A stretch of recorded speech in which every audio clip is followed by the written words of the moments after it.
Students, आज के video में हम लोग रूबी लेजर टॉपिक पे स्टडी करेंगे। जैसा कि हमने पिछले वीडियो में ही बताया था कि लेजर को जो है 1960 में जो है पहला लेजर डेवलप हुआ था और यही रूबी लेजर था। ये जो है इसे हम लोग कहते हैं सॉलिड स्टेट लेजर भी बोलते हैं। क्या नाम है? Solid state laser. अब ये इसके कंस्ट्रक्शन को हम लोग देखते हैं। ये हमारा जो है रूबी लेजर है। इसको हमने यहाँ पे पावर सप्लाई दे रखा है। पावर सप्लाई और ये जो है हमारा ये कूलेंट है।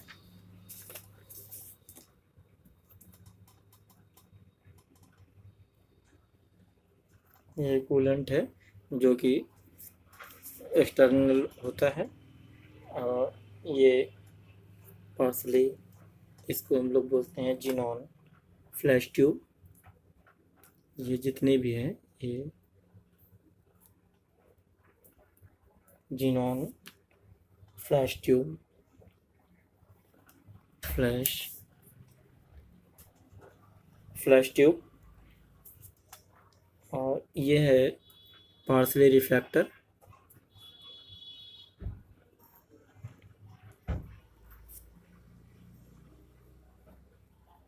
पार्सली रिफ्रैक्टर है और ये जो है फुली रिफ्रैक्टर है। यह कंप्लीट रिफ्रैक्शन यहाँ से होता है।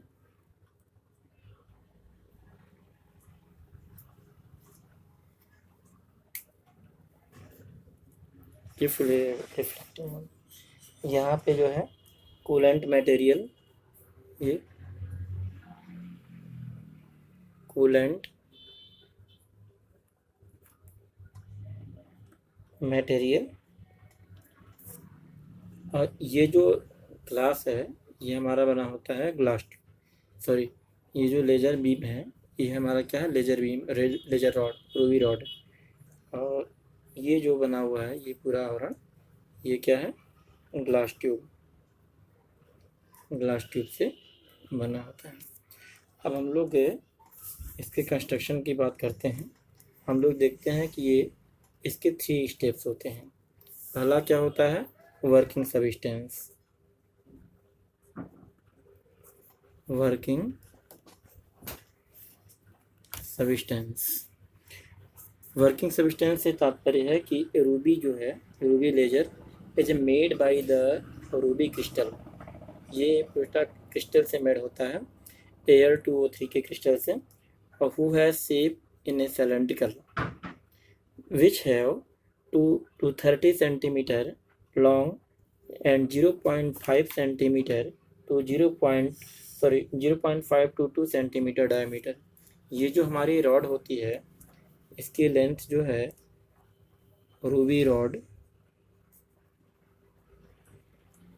ये जो है पहला सिलेंड्रिकल होती है। लेंथ इसकी क्या होती है? 2,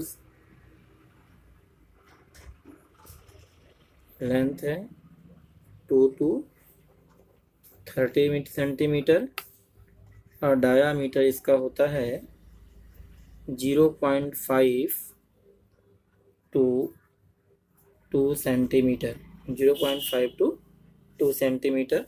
और ये क्रिस्टल का बना होता है। कौन सा क्रिस्टल? Al2O3 के क्रिस्टल से बना होता है। अब ये इसमें जो है इम्प्योरिटी के रूप में जो है क्रोमियम को डोप्ड किया जाता है।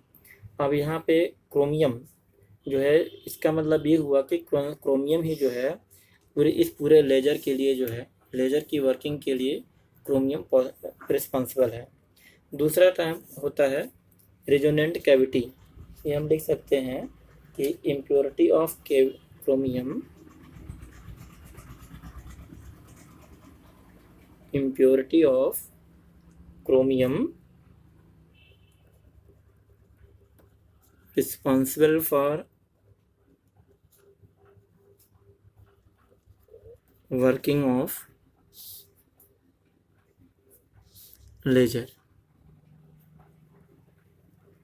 तो ये मतलब क्रोमियम की अशुद्धियाँ मिलाई जाती हैं, क्रोमियम की इम्प्योरिटी जो है इसके पूरे वर्किंग के लिए जो है रिस्पॉन्सिबल होती है।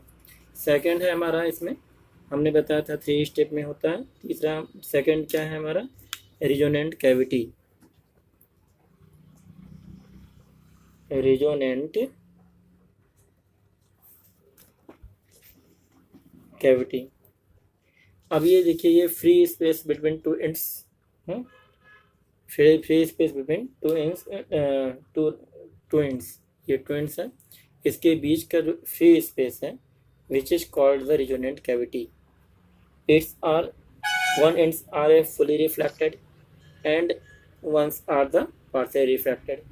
ये देखिए रॉड है, इसका जो फ्री है बीच का दोनों सिरों का जो बाकी हिस्सा है, ये क्या है, फ्री स्पेस जो है, ये क्या कहलाता है हमारा, रिजोनेंट कैविटी बोला जाता है। इसका वन एंड्स क्या होता है, यहाँ पे मैंने दिखाया भी है, फुली रिफ्लेक्टेड होता है, और वन एंड्स क्या होता है इसका, पार्शियली रिफ्लेक्टेड होता है। ठीक है, नेक्स्ट है हमारा थर्ड, ऑप्टिकल पंपिंग।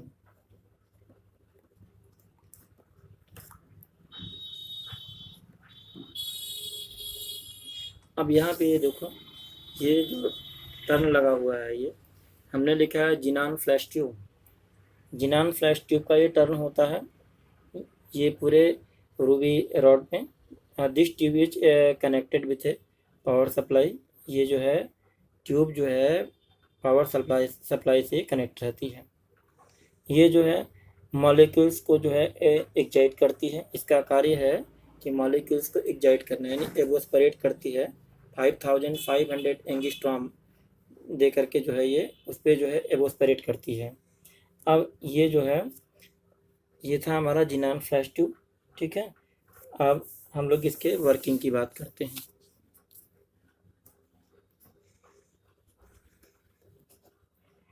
ये वर्क कैसे करता है, अब ये आप देखोगे, it is general in a general conditions, maximum chromium जो होते हैं, वे जो है क्रोमियम आयन, वे क्या होते हैं, ग्राउंड स्टेट में होते हैं। अभी हमने पिछले वीडियो में आपको इसमें लेजर में मैंने बताया था स्टिमुलेटेड इमिशन और स्पॉन्टेनियस इमिशन, अब पॉपुलेशन इन्वर्जन को ही बताया था। इसमें सारी इवेंट्स दिखाएंगे हम। इसमें जनरल पोजीशन में जो है क्रोमियम आयन जो होता है क्या होता है, ग्राउंड स्टेट में होता है।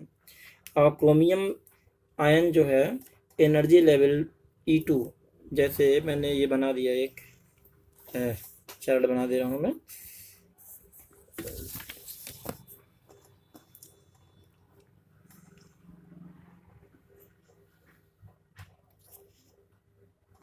ये जो है ग्राउंड स्टेट हो गया, और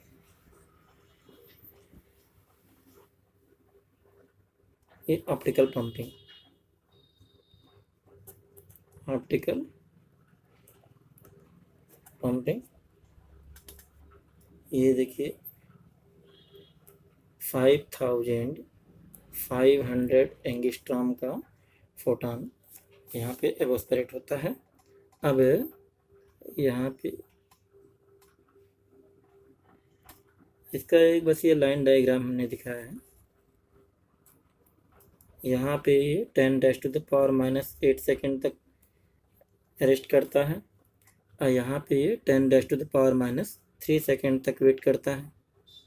ठीक है, ये क्या है, मेटा स्टेबल स्टेट है। ये है मेटा स्टेबल स्टेट। और यहाँ पे ये क्या है, ट्रांजिशन विदाउट रेडिएशन। ये ट्रांजिशन विदाउट रेडिएशन। अब यहाँ से अभी इसको मैं समझाऊंगा अभी आपको। ये पूरा पॉपुलेशन इन्वर्जन, ऑप्टिकल पंपिंग, जो भी उसमें आया है, सारी चीज़ें इसमें क्लियर हो जाएंगी आपको। अब यहाँ पे स्पॉन्टेनियस इमिशन होता है।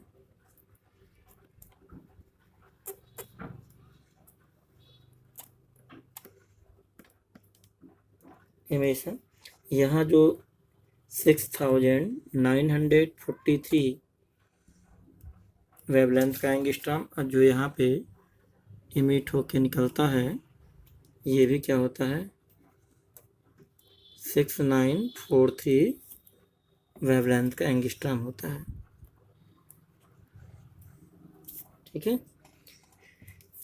अब हम लोग इसको इसी फिगर से क्लैरिफाई करते हैं। अब आप देखो कि हम लोग इसमें हमने क्या बताया, इसमें क्रोमियम इसके वर्किंग के लिए रिस्पॉन्सिबल होता है। क्रोमियम इम्प्योरिटी के रूप में जो है इम्प्योरिटी के रूप में होता है। अब ये जनरल पोजीशन में मैक्सिमम क्रोमियम के जो आयंस हैं वे क्या होते हैं, ग्राउंड स्टेट में होते हैं। ये है आपका ग्राउंड स्टेट। ग्राउंड स्टेट तो आप लोग ऐसे भी, ये हो गया एक्साइटेड स्टेट,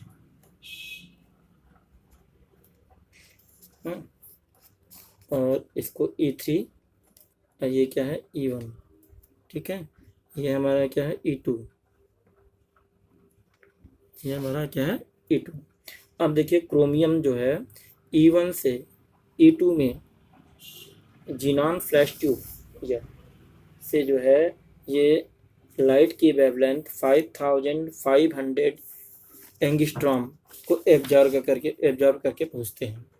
अब ये यहाँ से जो एंगस्ट्रॉम है 5500 एंगस्ट्रॉम ये वेवलेंथ है, ये जो है E2 में पहुँचने का है। लेकिन यहाँ पे जब ऑप्टिकल पंपिंग का रिएक्शन होता है तो ये डायरेक्ट E1 से जंप करके जो है E3 में पहुँचता है। E3 में पहुँचने के बाद ये जो है 10⁻⁻8 सेकेंड, यानी ये तुरंत ही ग्राउंड स्टेट में नहीं आते हैं। ग्राउंड स्टेट में आने के लिए इनको जो है 2 स्टेप से गुजरना पड़ेगा। पहला एक तो यहाँ पे ये 10⁻⁸ सेकेंड तक आप रहेंगे। यहाँ पे जो है ये ट्रांजिशन होगा इनका विदाउट रेडिएशन। अब यहाँ पे जब यहाँ से छूटते हैं तो ये आकर के मेटा स्टेबल स्टेट में 10⁻³ सेकेंड तक रेस्ट कर सकते हैं। अब यहाँ से जो है तब जो है कोई मॉलिक्यूल्स हमारा जो है ग्राउंड स्टेट में आता है। ग्राउंड स्टेट में आने के दौरान जो है ये 6943 एंगस्ट्रॉम का जो है वेवलेंथ का जो है फोटॉन इमिट करते हैं। अब जब एक excited molecules spontaneously Meta stable state से ग्राउंड स्टेट में आता है, देखिए ये स्पॉन्टेनियस मॉलिक्यूल्स है, ये जो है मेटा स्टेबल स्टेट से ग्राउंड स्टेट में आ रहा है। ठीक है, ग्राउंड स्टेट में आता है तो यह 6943 एंगस्ट्रॉम का फोटॉन इमिट करता है। यह फोटॉन रूबी छड़ जो है, ये रूबी रॉड छड़ के एक्सिस के पैरेलल, इसके जो है पैरेलल चलता है ये, तथा मेटा स्टेबल के मॉलिक्यूल्स को जो है एक्साइट करता है। यानी कि ये जो आप देख रहे हैं ये रॉड, इसके ये पैरेलल एक्सिस के पैरेलल मूव करेगा, और ये इसके अकॉर्डिंग देखेंगे तो यहाँ पे मेटा स्टेबल स्टेट के जो मॉलिक्यूल्स हैं उनको जो है ये एक्साइट करेगा। अब तब फोटॉन जो है इमिशन के द्वारा दूसरे फोटॉन भी इमिट हो जाएंगे। जब जैसा कि हमने बताया था स्पॉन्टेनियस और इसका स्टिमुलेटर बताया था, तो उसमें यही था ना कि जो है उसके अपने आसपास के जो मॉलिक्यूल्स होते हैं उनको जो है इंसिडेंट करता था। यहाँ पर क्या है कि मेटा स्टेबल के मॉलिक्यूल्स को एक्साइट कर रहा है, तब जो है फोटॉन इमिशन द्वारा दूसरे फोटॉन भी जो उत्सर्जित हो जाते हैं, अर्थात अदर फोटॉन भी जो इमिट हो जाते हैं, और दोनों सभी जो है एक ही फेज में होते हैं। स्टिमुलेटेड फोटॉन हो गया अभी जब ये इस रूप में आएगा, देखिए ये यहाँ तक तो स्पॉन्टेनियस था, और जब ये इससे जो है जब ये इसके द्वारा एक्साइट किया गया, इसके मॉलिक्यूल्स के द्वारा एक्साइट किया गया, तो स्टिमुलेटेड फोटॉन के रूप में जो है ये इक्वल फेज में ये आ गया यहाँ पे। अब इस फोटॉन के क्षण के अंत सिरों पर जो है जब इतना हो जाता है, ये सारी प्रक्रियाएं कहाँ होती हैं, यहाँ पे मेटल के मॉलिक्यूल्स की वजह से होती हैं। इतना होने पर जो है इस फोटॉन के क्षण के जो ये क्षण है, इसके जो इंड्स होते हैं, एक जो है देखिए फुली रिफ्लेक्टेड है और ये क्या है पार्शली रिफ्लेक्टेड है। तो ये इससे स्टिमुलेट इमिशन प्राप्त होता है। ये कहाँ पे रिफ्लेक्शन से। जो इसका रिफ्लेक्शन है इससे जो स्टिमुलेटेड इमिशन प्राप्त होता है, तो हमें यह monochromatic coherent unidirectional light laser beam प्राप्त होता है।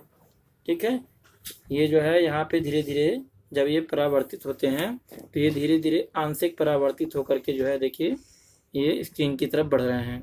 यहाँ पर जो है ये फोटॉन्स के रूप में उत्सर्जित होते हैं। ये किस प्रकार के होते हैं? एक मोनोक्रोमेटिक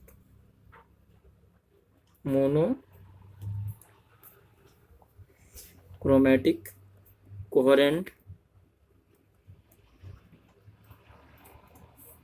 और यूनिडायरेक्शनल, यानी कि एक वर्ण के होते हैं, एक कलर। ठीक है, ये पूरे जो प्रकाश पुंज हैं ये मिल करके एक कलर। फिर कोहेरेंट कला संबद्ध होंगे तभी जो है होगा। इसके बाद कोहेरेंट हो गए तभी मोनोक्रोमेटिक है। और ये यूनिडायरेक्शनल यानी एक दिशा में ये होते हैं। अब ये आंशिक रूप से परावर्तित से ये बाहर निकल गए। अब रूबी लेजर जो है 25 मिलीमीटर डायामीटर की लेजर बीम प्रोड्यूस कर सकता है, यानी कि ये जो है 1 मिलीमीटर जो इसकी जो बीम होती है, जो इसका प्रकाश पुंज होता है वे 1 मिलीमीटर टू 25 मिलीमीटर डायमीटर की लेजर बीम प्रोड्यूस कर सकता है, जो कि पल्स के रूप में हमें प्राप्त होता है।